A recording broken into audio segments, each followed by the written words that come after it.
welcome or welcome back to my channel. I'm Joya, and this is my tiny piece of the internet where I get to share the real, the raw, and the reality surrounding fibroids, family, fitness, and anything else I think you should know.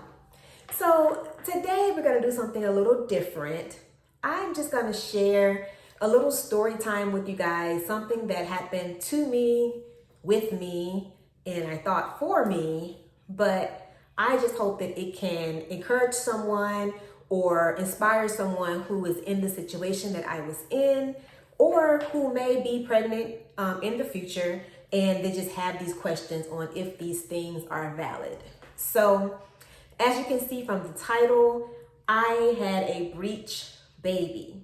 So let's back up just a little bit. So in 2021, I had an open myomectomy. And if you haven't seen that video, please go see that. I will link it in the description. But anyway, so I had an open myomectomy done to remove a humongous fibroid from my uterus. So I have a vertical incision from my belly button down from that surgery. So usually with that kind of surgery, it's an automatic C-section if you were to get pregnant. However, I got out of that surgery and I woke up and the surgeon said everything went so well. Your fibroid was pedunculated, so we didn't have to actually cut into the uterine lining. So when you're ready to have a baby, you're good for a vaginal birth. Okay, let's pause here for a second. I hate when people say a natural birth because, baby, all birth is natural, okay? It's either vaginal or it's a cesarean. Okay. So back to the program, right? So I'm all excited. I'm like, cool, because one, who wants to have another open surgery right after they just had an open surgery? Plus, you know, my mom delivered vaginally, so did my sister. I had heard all these horror stories about C-sections, so I was very excited to be told that I could deliver vaginally. Great. So fast forward a year, I am pregnant. So very excited. A lot of women have not been blessed to get pregnant as fast as I did after getting fibroids removed. So that was amazing. Praise the Lord. So literally I got pregnant about 3 months after my surgery. The doctor cleared us to try, and that night, baby boy was conceived. So everything's going great. Very uneventful pregnancy. So grateful for that. But then I would say around, 30-ish weeks, I was at my ultrasound, and they're like, oh, baby seems to be upside down, but don't worry, you know, this happens all the time. A lot of babies will just flip themselves in their own time, so don't worry. Now, mind you, when I got the fibroids removed, the big one, they did leave one small one in there because it just would have been too risky for my fertility to remove it at that time.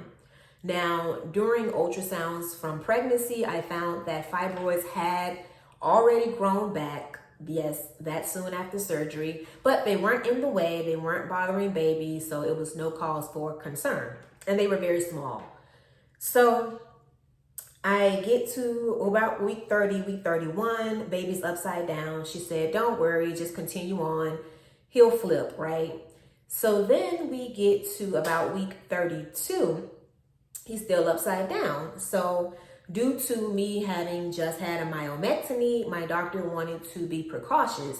So around this time, she scheduled me for a planned C-section at 39 weeks. So I'm just like, man, I'm so excited to not have to do this, but whatever it takes to get baby here safely. Now, she did say if he turns before then, we will cancel the C-section and let things happen when they happen.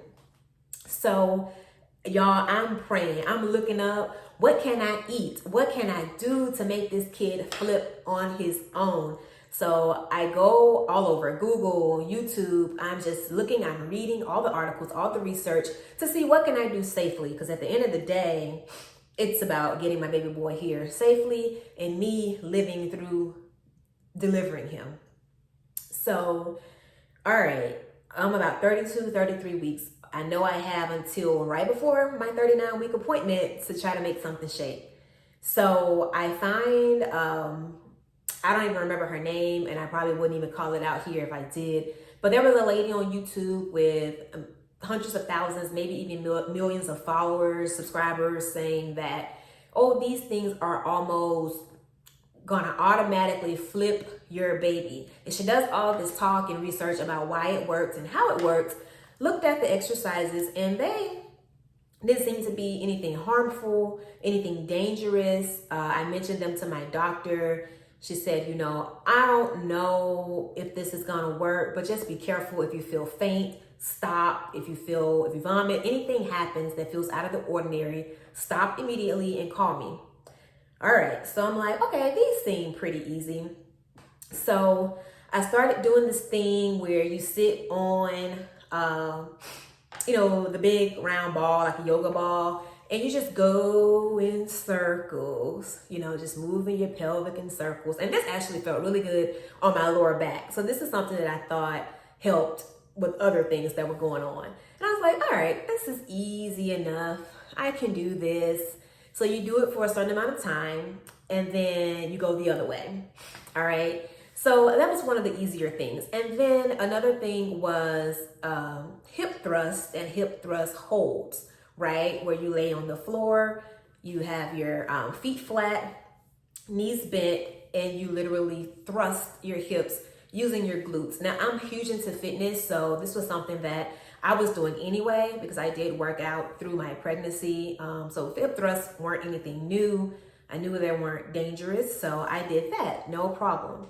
Now, then there were a couple of other exercises, very hard to explain, right? So one of them, you had to have help because it's a certain way that you lay on the bed and you kick one leg off and you have to hold it for like minutes. Like it's a whole thing, right? And kind of like a massage from your partner. So I'll try to insert some clips or something here so you guys can see the movements. Now, this one, it was a lot because as we got closer to the 39-week mark, we were doing them more often. The video said to do them 2 to 3 times a day. And all of these moves together probably took about 15 to 20 minutes to do. So I'm talking, we were up at 4 a.m. to do them before my husband went to work. We would do them as soon as he came home from work, and then we would do them again right before we went to bed. So you're talking like an hour out of your day doing things that some of them uncomfortable. And but again, we were both on the same page, whatever it takes to get our boy to flip safely.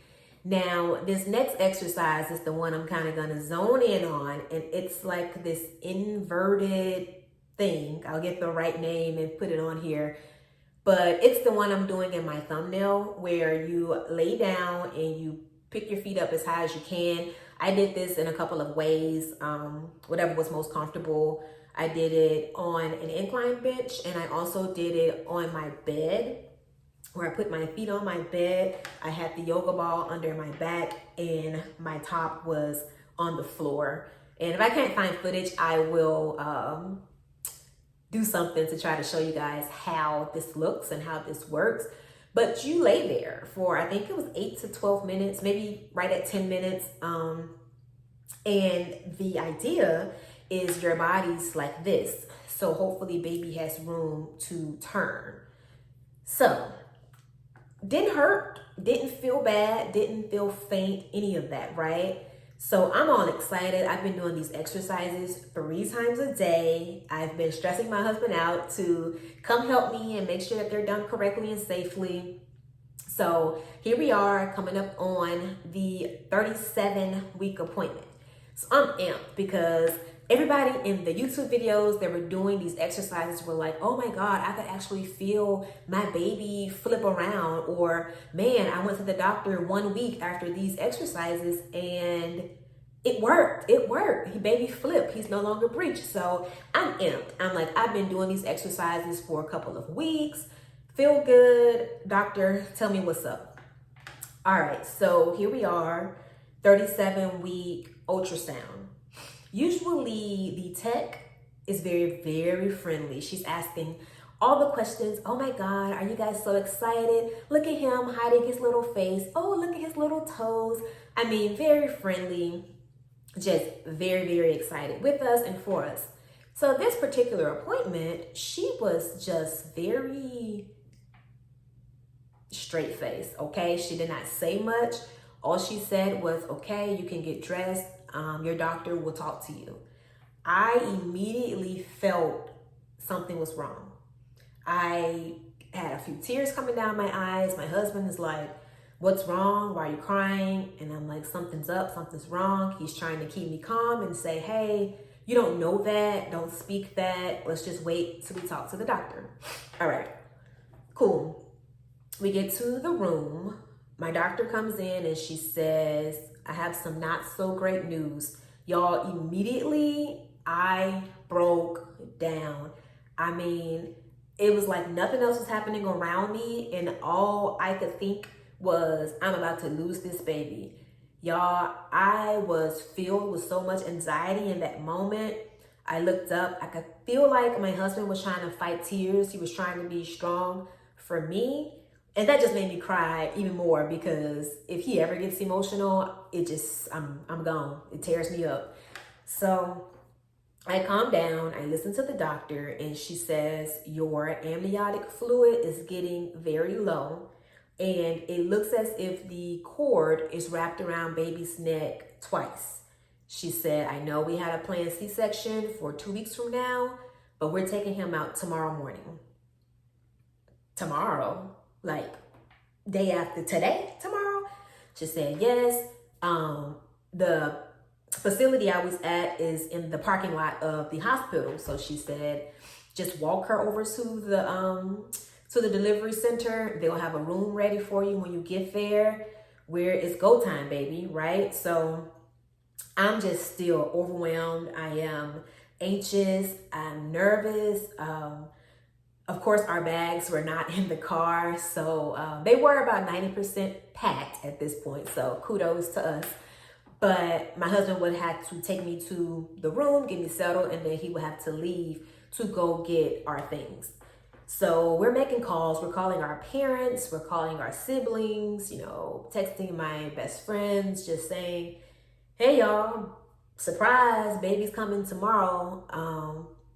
Try to laugh a little bit, because if I hadn't, I would have just literally lost it. You can kind of hear my voice shaking now, because even thinking back to that moment, y'all, it was rough, okay? All I could do was pray, and pray hard that, Lord, whatever this is, you are working it out. You are working it out right now, and it's already done. So parents prayed with us. We calmed down. We got settled in the room. Babe got our bags and some Chick-fil-A, because that always cheers me up. And we got settled in. I was like, hey, this is it. This is our last night as a twosome, right? So we watched some Netflix and we just got comfortable in the room. So the next morning, of course, I'm up, I'm anxious, I'm excited, but there's still a little bit of fear, right? And I know God is not giving us the spirit of fear, so I'm literally steady telling myself, this fear is not of God. Get rid of it, get rid of it, get rid of it, let it go. So I'm at the point now where I'm ready, like, let's meet baby boy. So there was a C-section ahead of me where my doctor was involved, and no, she was not involved in that C-section. She was waiting for that one to complete so that we could go to the room, the operating room. And apparently there were some complications, so I kept getting pushed back. We were supposed to have surgery at like 6:45 or 7 a.m. and we didn't get in there until 9 a.m. So every 30 minutes, I'm like, oh my gosh, when are they coming to get me? Like, I'm just ready at this point, right? Okay, so finally it's about 9 a.m. and they are ready to roll me in. Of course, I got one last plea to God to please let this be okay. Let baby be okay. Let me be okay. Let us leave here a healthy family of 3. So my C-section, I don't know if this is how they always operate, but the prep just felt like it was on fast forward. Like everything they were telling me was about to happen. They were walking me through it, but maybe I was just so zoned in a daze. It's like I didn't hear much. Literally, the only thing I remember was the anesthesiologist telling me to round my back, and he was about to, give me the good stuff, and not to move. So after that, I remember laying down.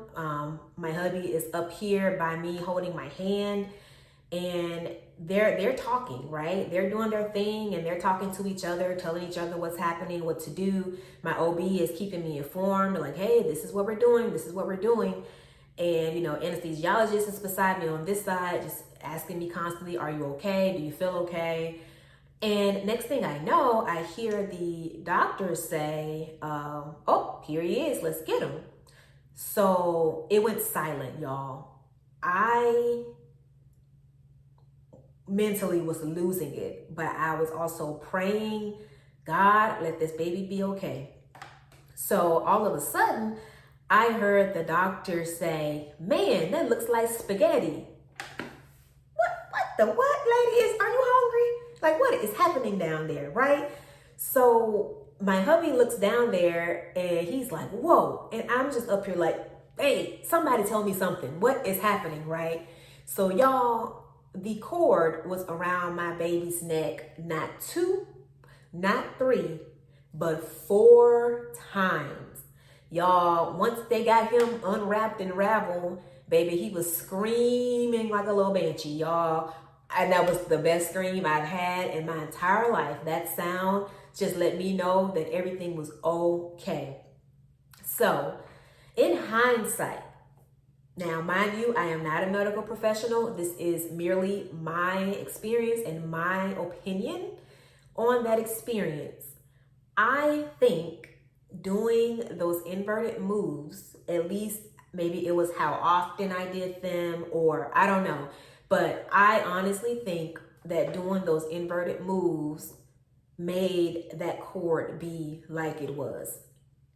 Y'all, for a while, internally, I felt so guilty of trying to do what was best for me, because in my opinion, the getting him to flip was what was best for me. It was for me not to have another open surgery. It was for me to be able to live a dream that I've had of delivering vaginally. And maybe it wasn't for the benefit of my baby. Maybe I was being selfish there.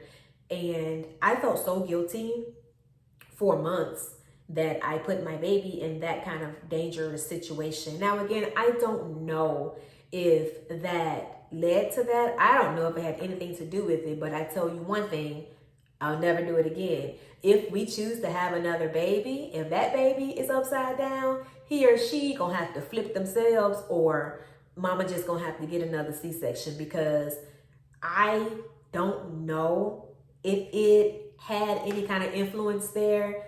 But just to be sure, I am not going to try it again. So if you're pregnant, if your baby's breech and you're looking for ways to flip him or her, or do things to help in that, do it at your own risk, y'all. Don't take my word for it. It didn't work for me, okay? And I think it made my situation worse. But there are thousands of videos out there of women saying that it worked and it worked well. So I just say do your research. Take your time, trust God, and just know that anything that happens, it's not your fault. It took me a long time to stop feeling guilty for that. But I know everything is aligned in God's will, and I am just so happy to now have a healthy 15-month-old baby boy. And I wish the same for you, a healthy, happy, beautiful pregnancy, and a healthy, happy, beautiful delivery. All right, y'all, I hope you like this video. Please remember to click the like button, comment, and subscribe, and go tell your sister-in-law's baby cousin Tracy to come over here and do the same. I'll talk to y'all later. Bye.